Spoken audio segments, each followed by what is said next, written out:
Hello mga idol. Kunin na natin yung bunga ng kalabasa.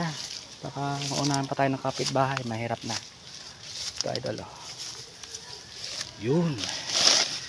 Kunin natin to para may magulay tayo ngayon. Pwede siguro to gata. Yun.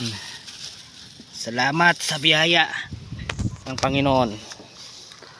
So mayroon na tayong nagbunga ng kalabasa ko tay. Kalabasa. Lulutuin daw to namin Gagataan. Malaki din pala oh. Kala ko maliit lang. Malaki din pala siya. Yung idol malaki din. Ating kalabasa na gugulayin. Gagataan daw lagyan siguro ng hipon. Ano kaya masarap na luto dito?